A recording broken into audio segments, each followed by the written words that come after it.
他是從一個很台獨的人走到國民黨黨主席，而且大陸人看他是暗獨，台灣人看他太統，被稱為最統的國民黨黨主席，兩面不討，這是他難受的地方。這也是他對於國民黨路線該怎麼走，他有比較深刻的理解。Ladies and gentlemen, welcome the host. 郑丽文女士去美國訪問，你就會受到來自於形形色色在美國的由華人組成力量的，無論是追問也好啊，拷問也好，在回答的時候呢，一個核心的議題或者敏感議題上的回答呢，肯定跟我們這邊的立場是存在一定的落差的，毫無疑問。這種落差呢，在我們大陸的輿論場上面呈現出來的是看到了國台辦發言人的回應，說我們要反對形形色色的台獨勢力。民間呢，就還是那個態度，就像他當時來訪的時候，民間基本上這個態度也沒有變化。一個是不寄予過高的期待，但是對於他這一股力量的出現和國民黨能夠產生這樣的黨主席這種變化的趨勢給予一定的肯定，同時釋放一定的善意，區別對待民進黨當局。這邊是我們官方的一個態度，而民間呢，可以分為兩部分，一部分就是你甭管誰上來啊，你怎麼哪個黨派上來什麼人，我都不想聽，沒有區別，只要等實現統一的那一天之前，不要跟我說台灣島內的事啊，我不感興趣。這是一部分人。然後呢，還有一部分是覺得，哎，這個是不是有可能會帶來一些改變呢？有可能會對島內的現在民進黨的倒行逆施帶來一定的衝擊，尤其是5月份特朗普訪華後，美國的對台態度開始出現了一些變化，美國的一些戰略界的精英啊，也紛紛的感受到這種變化可能會對美國不利，紛紛的在寫文章，積極的在發聲，希望特朗普改變對中國做出的這個戰略承諾，也包括現在 AIT 的一些行為啊，跟特朗普的一些表態啊，也是有所落差的。所以說，我們到底是要期待特朗普那邊轉變了，鄭麗文女士是不是就有空間去改變島內的政治格局呢？這是一種想法。還有一種是特朗普自己的這個政令啊，能不能出白宮啊，能不能出華盛頓啊，能不能影響到 AIT 的實際運作的模式，都是個問號。然後民進黨當局和國民黨內部的這種政治鬥爭，包括圍繞着他，即便就是馬英九基金會裡面啊，像蕭旭岑這些他們做的這些兩岸的青年交流啊，這在我們看來都是沒什麼，不能說它是錯的，但是我們覺得它的作用非常有限的東西，新補充國民黨深藍內部的親美勢力都不能接受的話，那我們還有什麼？這是和平統一的途徑還剩什麼？對於台灣這個島內的各個政治勢力的影響力，北京和華盛頓在那裡是不公平。華盛頓動一動手指頭，一個表情就足以讓台灣島內無論是藍是綠是白是其他顏色的人啊趨之若鶩，俯首帖耳。而我們呢，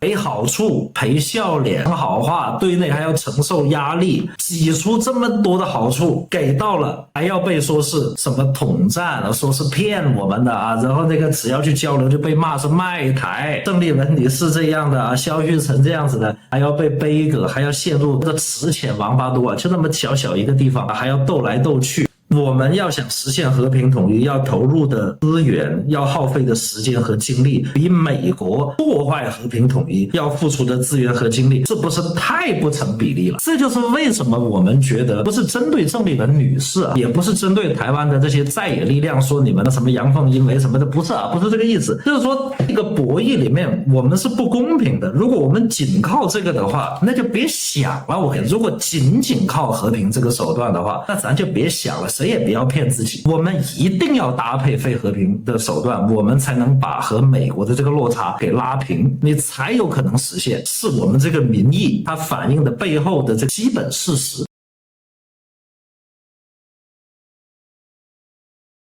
我非常認同現在大陸的民意的走向，它是必須也必然，因為大國崛起嘛，必然是有更多的餘裕跟手段，一定會有人質疑說，那你為啥不用？因為當你和平的路的成本遠遠高過非和平的手段的時候，或者是用半和平的手段的時候，那為啥不用？這個質疑聲是絕對會出現，這是不可避免的。我覺得這也是為什麼鄭麗文他其實到大陸的話，他雖然得到了極高的禮遇，可是他回去只要表現出也沒有在預期當中的，我所謂的是大陸的對於台灣這個統要快一點捅，然後快一點捅，順一點捅這樣的一個聲音的時候，會有很強烈的反彈。因為我本來就不太相信你，但是最後還是選擇，因為你演講是確實蠻感人的嘛，你確實認同你自己是中國人，所以最後我還是稍微感動了一下，給你按個讚，我甚至也給你充點流量啊，就最後真心換絕情，氣呀，那氣不打一處來啊，所以全網對於鄭麗文反彈的力量就非常的巨大。這個我是非常可以理解的。其實他不是不知道，但是他還是得去美國，因為在台灣也許沒有這麼的誇張，說美國人動一根手指頭，台灣某個人就要倒大。但是呢，成事不足敗事有，這倒是做得到。比如說我們前陣子原住民女戰神高金素梅立法委員，她對美日提出了非常直白一個尖銳的批判，民進黨就拿法律的武器批判她，所以她跟她整個體系全部都被調查了，全部被求處重刑。現在其實挺危險，因為覺得速度跟調查速度真是坐火箭一樣，非常的凶狠。這就是美國人他不太容許你有這些因，但是有没有人可以對抗？有，但是你的代價肯定是巨大，這一點是毋庸置疑的。高金素梅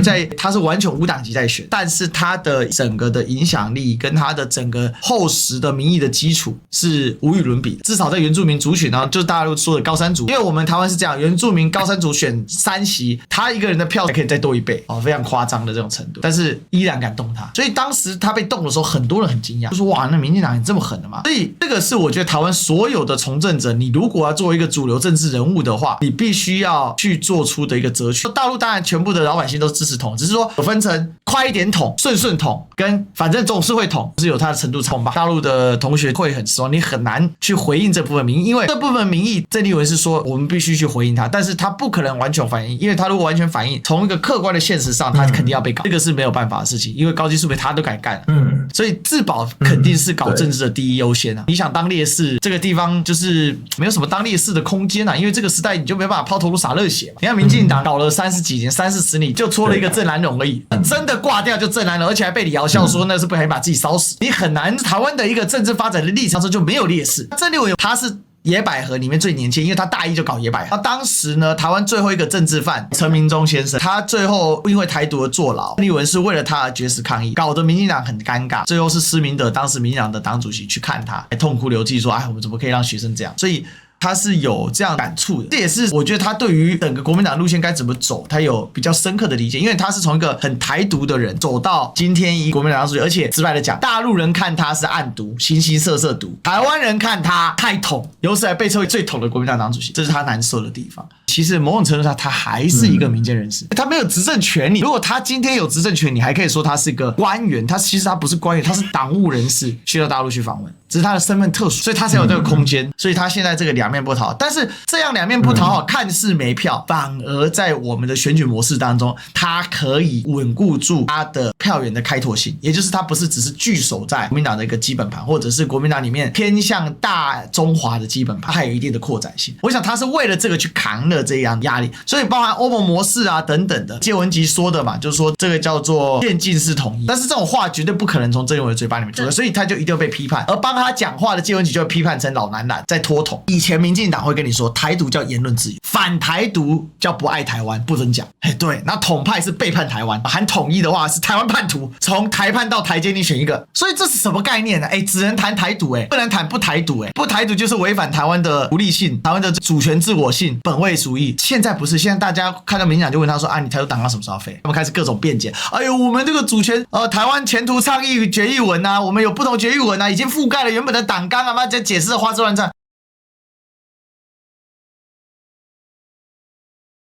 我們在討論台灣問題的時候啊，一般情況下有2種語境，一種是我們關起門來自己說，大陸人自己討論這個問題該怎麼解決，可以有各種不同的觀點，都對台灣島內的人物有不同的言論，我們可以進行怎麼分析和去推測它背後這個發生的成因都不為過啊。但還有一個語境，我們跟對岸的同胞直接交流的語境，我們要注意一點什麼？我們切記進入一種叫做站着說話不腰疼的一個狀態。如果我們要求對岸所有跟我們進行交流的台灣同胞必須把他的立場跟我們的立場完全對齊，才能夠過關，才能夠形成交流的基礎，才能有合作的可能的話，能夠把立場跟我們对齊的這種台灣同胞，要麼他就不在台灣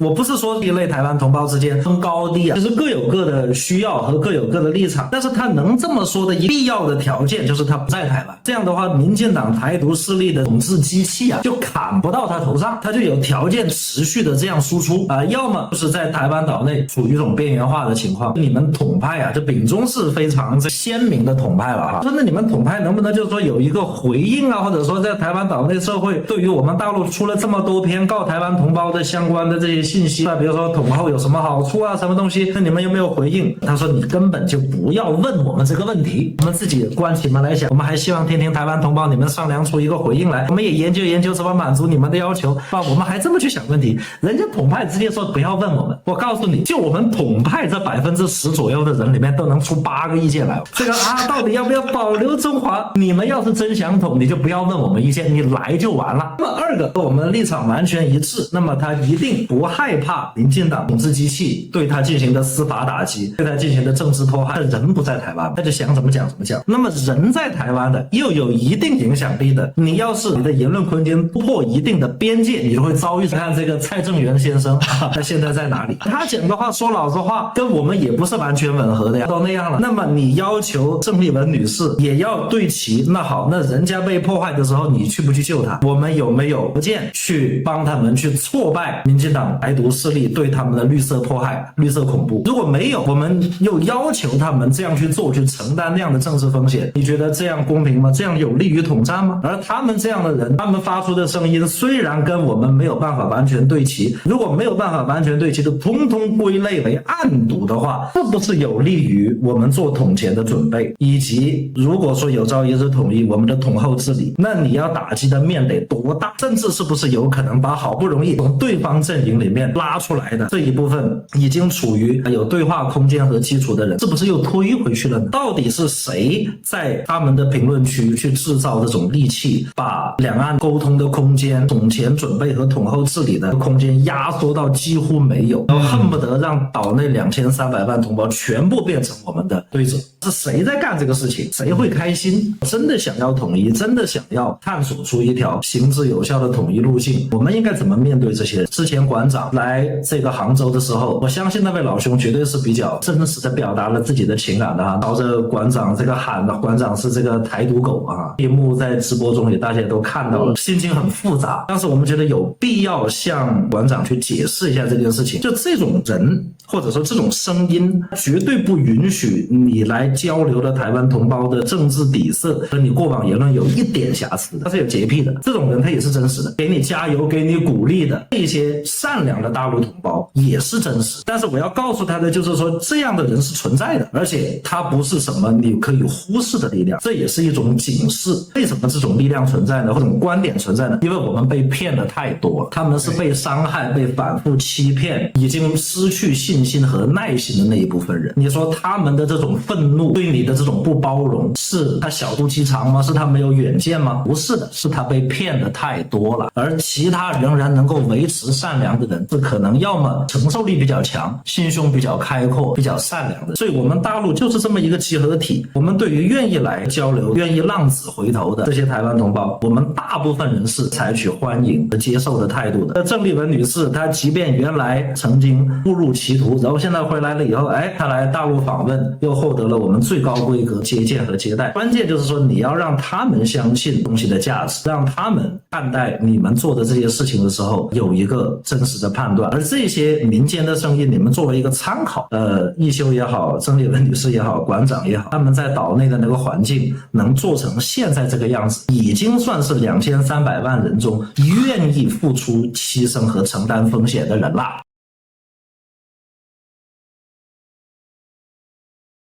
但是問題，現在的兩岸人民關係條例是不可能讓你沒有取得執政權情況之下，你去簽任何，你簽任何回家就把你抓起來，所以它會變得很虛無了。也許兩黨有什麼共識，但是他們甚至連聯合宣言都不能發，這個是有些尷尬的。不管怎麼樣，我們在看這些東西的時候，我覺得想可以想得很寬泛，但做要做得很實際。我覺得兩岸經濟其實一直都在整合，但是民進黨上台之後，他一直想辦法不要讓它整。兩岸整個是天然的相親性，台灣背靠大陸這個這麼大的市場，這麼大的的一個產業鏈，大陸現在都不叫做市場，我覺得大陸現在叫做生態，最佳的一個巨型生態，你自然而然被吸納過去。所以台灣的大型企業哪一家不在大陸有大生意的？鴻海、旺旺不是每個人都有，或者是直接就設廠了。尤其是太陽花之後，導致這個俄國它沒有辦法進一步去推動這樣的整合。它其實是有個服貿、貨貿、投資協定，還有爭端解決機制，這個很完整的 pack。如果這真的把它做起來，就是兩岸會整合成一個經濟區的話，其實它是一個前進的力量。因為台灣有技術、一定程度的資本積累，有相對熟練的高知識工人，東西這一大陸來賦能的話，其實它可以撬動更大的槓桿，不只是整個中國的受惠，而是它可以外溢到全世界去。曾經確實是有個窗口，但這個窗口真的關閉了嗎？我覺得也不見得。所以有些事情還是可以做，只是我還是要再次強調，就是不想等、不願等的人也不是你的錯，因為这個一定要把這個聲音帶回到台灣，讓更多人知道。它也許不是那麼好聽，也許不是那麼容易接受，但是至少得先有人知道，你才能夠做判斷嘛。你啥都不知道，你就盲人摸象嘛。我覺得也不必要再花時間說服，因為其實就會陷到一種窘境裡面，就是每個人都努力的想解釋自己，但是沒有人要聽別人的解釋。鄭麗文在做一個他認為是對的道理，那他認為他沒有背叛中國這兩個字，他沒有背叛中華民族。我覺得這個是鄭麗文在追求的精神，我也在做我覺得我可以做的事情。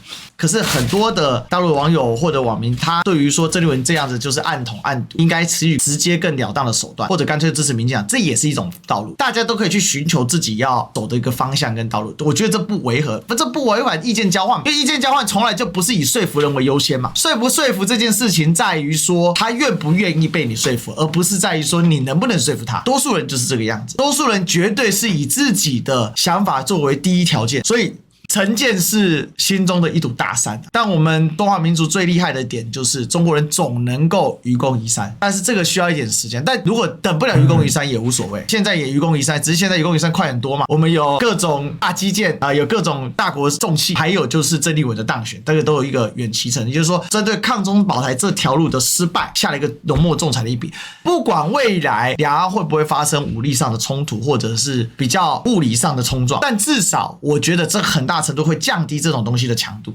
烏克蘭跟俄羅斯就是沒做人心工作嘛，所以烏克蘭擰成一股神之後，即便澤連斯基不是一個怎樣的領導，但人家頂在那邊，你俄羅斯難受，現在不就在付出那個巨大的代價了嗎？兩岸說大不大，兩岸說小不小，每個人所付出跟貢獻的角度都不太一樣。所以我認為鄭主席有他的切入的角度，他試圖的想要在2026的大選當中，在帶有一定程度反對抗中保台，提倡兩岸同屬一個中華民族的論述來贏得大選，為他兩岸未來的和平之路必須通過嚴肅且有規範且不可逆的政治談判做一個基墊，這個是我覺得他在努力的方向。當然這條路絕對是從頭被罵到尾，但是這也是為什麼現在國民黨的基層非常支持他。這個國民黨黨部發了一個邀請給我說，請我去講課，就講那個新媒體策略的一個閉門課程。但我不知道主席要去啊，結果我去了才原來這是革實院跟革命實踐研究院，是國民黨下轄的智庫嘛，教育的一個機構。結果鄭麗文現在是親自兼革命實踐研究院的院長，我剛好遇到他，他真的跑去講課，很少黨主席這麼努力的禮拜六不下班跑去講課，各種輸出他的一個思想。他沒有做到成功的那一刻前都會被批判，就跟我們一路做自媒體走來是一樣的。那個質疑跟聲音絕對不會少，而且只會多。但是當有人開始質疑你的時候，代表什麼？至少你被看到了，至少有人在乎你在做點什麼事情。民進黨整天罵他嘛，整天挑撥什麼韓正新姐，叫韓國瑜跟他誰要選2028，這代表說有人看到了他的路線的危險性。我覺得對民進黨他這個路線是危險，因為他脫胎自台獨嘛，所以他反對台獨的力量就更大。他知道怎麼攻破民進黨的台獨的理論，繼續追求自己心中的道，不管多少人認同，多少人反對，反正你知道你自己在做的事情是有益於民族、有益於國家、有益於世界，始終堅信中華民族的偉大復興對世界整體的提升只有益處，沒有任何的害處。因為中國本來就是世界上最強大的國家，只是在過去的100-200年內跌了個跤，剛好又遇到西方的船堅炮利跟工業革命，所以我們被宣傳的很像東亞病夫。但是經過了質疑辯證幾代人，從孫中山到毛澤東，到了後到今天，歷史慢慢走過來之後，其實是歷史一定會證明中華民族的偉大，不會有所減損。覺得在民族的偉大復興的路上的話，台灣模式會是一個很雋永且深刻，非常不容易。但是如果能夠達成好的一個結果，全世界上最偉大的敘事，因為從來沒有民族可以達成這樣的成就。所以我們普通人能做的就是通過這種交流，能夠讓對岸的朋友知道我們是怎麼想。這邊的民意，包括像各位对於武統的呼聲也好，對於兩岸交流受到的傷害和被受到過的欺騙，讓台灣的同胞也知道武統的呼聲，它還真不是說我們的黨我們的這一邊的官方的最高追求，是我們民間受過無數次的欺騙之後非常現實的民意。因為現在我們看對岸也好，看美國這些文章也好，總想把武統、把解決台灣問題，把它變成某一個黨派或者某一些政治人物的個人意志，絕對錯誤的。解決台灣問題是14億中國人的共同願望，而解決的方式方法中有一部分人對于比較喪失信心的原因，也不是來自於什麼政治的野心和什麼民族主義，或者說這個好戰，而是對於和平統一踐行了幾十年後走過的彎路、受過的欺騙的一種負面情緒的反饋，非常真實。如果說台灣同胞能夠理解到這一點，對於未來的統一之後解決這些相關的問題會有好處的。所以大家的這些表達呢，只要在一定的理性範圍內，我覺得也可以直白談，我相信對岸也會看得到的。